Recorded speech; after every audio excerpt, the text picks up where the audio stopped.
आज आम्ही 3 अशा घरगुती गोष्टी सांगतोय की त्या जर चुकून जरी तुम्ही खाल्ल्या तर तुमचा मृत्यू हा 100% होऊ शकतो।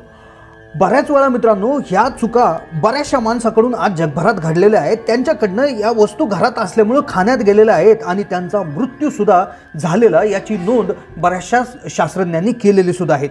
मित्रांनो ही माहिती अशी आहे की अगदी लहान मुलापासून वयस्कर म्हाताऱ्या माणसापर्यंत माहिती पाहिजे, कारण की ही ह्या तिन्हीपैकी एक जरी गोष्ट खाल्ली, एक जरी चूक तुम्ही केली तर तुमचा प्राण गेला म्हणूनच समजा, तुमचा मृत्यू जागेवर झालाच म्हणून समजा। त्यामुळे हा अतिशय महत्त्वाचा व्हिडिओ जो की तुमचा प्राण वाचू शकतो, कदाचित तुमचं आयुष्य वाढू शकतो, तर त्याकरता हा व्हिडिओ शेवटपर्यंत पाहत राहणं अतिशय जरुरीचं असणार। त्याकरता हा व्हिडिओ शेवटपर्यंत पाहत राहा।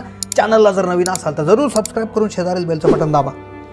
आपल्या आहारामध्ये आपण रोजच्या रोज भरपूर गोष्टींचा समावेश त्या ठिकाणी करत असतो। मग बऱ्याचशा गोष्टी ह्या आपल्या देशी असतात, बऱ्याचशा विदेशी असतात, काही आपल्या आसपास पिकतात, काही परदेशी पिकं असतात किंवा काही असतात। तर बऱ्याचशा गोष्टींचा आहारामध्ये समावेश आपण करत असतो, पण यामध्ये काही गोष्टी चांगल्या असतात, काही वाईट असतात, काही आरोग्यासाठी हानिकारक, काही थोड्याशा जास्त हानिकारक। पण त्यातील 3 गोष्टी तर अशा असतात की त्या इतक्या हानिकारक असतात तर तुमचा जीव सुद्धा जाऊ शकतो, तर इतक्या जबरदस्त हानिकारक। आणि या गोष्टी अशा आहेत की तुमच्या समोरच आहेत, कदाचित तुम्ही याआधी त्याचं सेवन सुद्धा केलं असेल, पण अगदी कमी प्रमाणात केल्यामुळे तुमचा प्राण त्याच्यामुळे गेलेला नसणार आहे। तर मित्रांनो यातील पहिली अशी गोष्ट आहे की ज्यामुळे माणसाचा प्राण जाऊ शकतो, त्याला विषबाधा होऊ शकते, तर ते आहे बटाटे। आता तुम्ही म्हणाल की बटाटे तर आम्ही दररोजच खातोय, तर मग आम्ही तर आतापर्यंत मरून जायला पाहिजे होतो। पण मित्रांनो बटाटे जर आपल्याकडे बऱ्याच दिवसाचे बटाटे जर असतील तर तुम्ही बघितलं असेल की ते बटाटे हिरवे त्या ठिकाणी पडतात, आणि मग हीच हिरवे बटाटे जर जास्त प्रमाणात जर खाण्यात गेले तर लोकांचा मृत्यू सुद्धा झालेला आहे, आणि याची नोंद बऱ्याचशा देशांमध्ये सुद्धा झालेली आहे। मग आता तुम्ही म्हणाल की हिरवं बटाटा तर आम्ही याच्या आधी खाल्लेलं आहे, आम्हाला तर कधीच काही नाही झालं। तर मित्रांनो त्याच्यासाठी सुद्धा एक प्रमाण आहे। आता मित्रांनो बऱ्याच वेळा आपण बघितलंय की काही बटाटे जे असतात तर ती एका बाजूने हिरवे झाले असतात, काही 50% हिरवी, तर काही पूर्णच हिरवी झालेली बटाटे असतात। तर या हिरव्या बटाट्यांचं जर 450 ग्रॅम जर तुम्ही सेवन जर केलं तर तुमचा मृत्यू होऊ शकतो, असा बऱ्याचशा वैज्ञानिकांनी दावा केला आहे। मग याच्यामुळे मृत्यू का होतो हे सुद्धा समजून घेणं गरजेचं आहे की याच्यामध्ये 2 केमिकल तयार होतात। एक असतं क्लोरोफिल, जे की हिरवा कलर आणण्यास कारणीभूत असतं आणि ज्याचा शरीराला कुठलाही अपाय होत नाही। पण दुसरं असतं सोलेनिस, जे एक प्रकारचं न्यूरोटॉक्सिक असतं, म्हणजे तुमच्या चेतापेशींना शांत करणारं, तुमच्या मज्जासंस्थाचा कार्यक्रम संपवणारं एक विषारी त्या ठिकाणी हे द्रव्य याच्यामध्ये तयार होत असतं।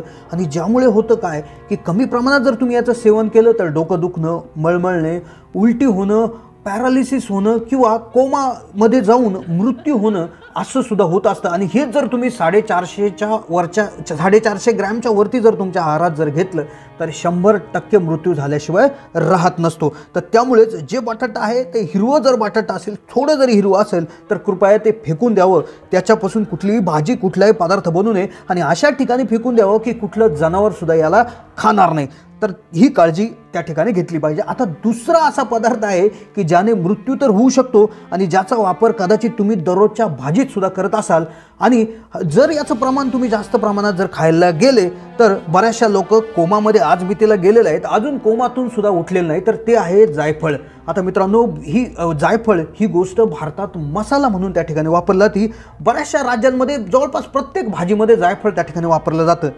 या जायफळामध्ये मिरिस्टिसाइन नावाचं एक रसायन असतं, आणि हे जेव्हा शरीरात जातं तर याचं पचन होत असताना याच्यापासून एक असा घटक तयार होतो की ज्यामुळे ज्याचा जर ओव्हरडोस जर आपण घेतला तर 100% आपल्याला फेफरं येणं, मळमळणं, उलटी होणं, अगदी चित्रविचित्र भास व्हायला लागतात। याला हॅलोसिनेशन सुद्धा म्हणतात, बेचैन होतो माणूस। आणि मित्रांनो मग आता तुम्ही म्हणाल की हे तर आमच्या बाबतीत कधी झालं नाही, तर यासाठी 2 केसेस त्या ठिकाणी घडल्या होत्या। तर त्यापैकी एकाची माहिती मी तुम्हाला सांगतो, अगदी प्रॅक्टिकल ओरिजिनल माहिती आहे। एक 17 वर्षीय मुलगी होती, तिनं 50 ग्रॅम जायफळ हे दुधात टाकून त्या ठिकाणी खाल्लं, आणि तिला अगदी 1 ते 1.5 तासानंतर अगदी चित्रविचित्र भास व्हायला लागले, हॅलोसिनेशन व्हायला लागलं, मळमळ उलटी व्हायला लागली, आणि त्यानंतर अगदी ती बेशुद्ध अवस्थेत तिला हॉस्पिटलमध्ये दाखल करण्यात आलं। आणि तेथील डॉक्टरांनी जेव्हा तिच्या शरीराचा ज्यावेळेस अभ्यास प्रवास केला तर त्यावेळेस त्यांच्या असं लक्षात आलं की हिने जायफळ बऱ्याच मोठ्या प्रमाणावर खाल्लं होतं. आणि दुसरी एक महिला जिचं वय 37 वर्ष होता, जिनं मात्र 10 ग्रॅम जायफळ एका टायमाला खाल्लं होतं, जिला सुद्धा मळमळणे, गरगरणे, उलटी होणं असे त्रास चालू झाले होते. त्यामुळे जायफळ हे जर आपण अगदी मोठ्या प्रमाणात जर खायला गेलो तर गॅरंटेड आपल्याला हे त्या ठिकाणी होऊ शकतात. आणि जर अगदी जास्त प्रमाणात खाल्लं तर मृत्यूसुद्धा संभवू शकतो असं बऱ्याचशा शास्त्रज्ञांनी सांगितलेलं आहे. आता तिसरा आणि शेवटचा पदार्थ ज्याच्यामुळे माणसाचा मृत्यू होऊ शकतो तर तो त्याची आपल्याकडे जी प्रचिती आहे किंवा त्याला मोठं स्थान दिलेलं आहे, हा पदार्थ खाल्ल्यामुळे तुमचं आरोग्य चांगलं राहतं अशी आपल्याकडे समज आहे, तर ते आहेत बदाम. आता तुम्ही म्हणाल की बदाम तर हे तर अगदी चांगलं आहे, बदाम खायचा डॉक्टर सल्ला देतात, आपले जुने जाणते वडील वाडवडील सुद्धा याचा सल्ला देतात की ज्यामुळे तुमचं आरोग्य चांगलं राहतं. पण बदामामध्ये 2 टाईप येतात, एक असतात आपले रेग्युलर गोड बदाम आणि दुसरे येतात कडू बदाम. 2 व्हरायटी असतात. मग दुकानांमध्ये ज्यावेळेस आपण बदाम घ्यायला जातो तर बऱ्याचशा ठिकाणी या बदामांची भेसळ केलेली असते. गोड बदामांमध्ये कडू बदाम टाकलेले असतात आणि हेच कडू बदाम जर आपण त्या ठिकाणी खायला गेलो तर याच्यामध्ये हायड्रोजन सायनाइड नावाचं एक विषारी रसायन असतं. आता तुम्हाला माहिती आहे की सायनाइड हे जगातला सगळ्यात विषारी पदार्थ आहे. म्हणजे अगदी 10-20 ग्रॅम सायनाइड जरी तुम्ही खाण्यात आलं तरी तुमचा मृत्यू हा 2-3 वेळा होऊ शकतो. इतकं जबरदस्त विषारी हे पदार्थ असतं. त्यामुळे कडू बदाम, जर कुठलाही बदाम लागताना जर तुम्हाला कडू लागला तर तात्काळ तो थुकून द्यायला पाहिजे आणि अशा ठिकाणाहून तुम्ही बदाम घेतले पाहिजे की जिथं भेसळीची शक्यता ही 0% असणार आहे. तर मित्रांनो, हे होते 3 असे पदार्थ की जे खाल्ल्यानंतर तुमचा डायरेक्ट मृत्यूच त्या ठिकाणी होऊ शकतो. तर त्यामुळे अतिशय काळजीपूर्वक आपण या गोष्टी निवडताना अगदी लक्षपूर्वक, जाणीवपूर्वक त्याच्याकडे लक्ष ठेवलं पाहिजे आणि व्यवस्थित आपण निवड केली पाहिजे. तर मित्रांनो, कसा वाटला व्हिडिओ कमेंटच्या माध्यमातून आम्हाला कळवा. चॅनलला जर नवीन असाल तर जरूर सबस्क्राईब करून शेजारील बेलचं बटन दाबा.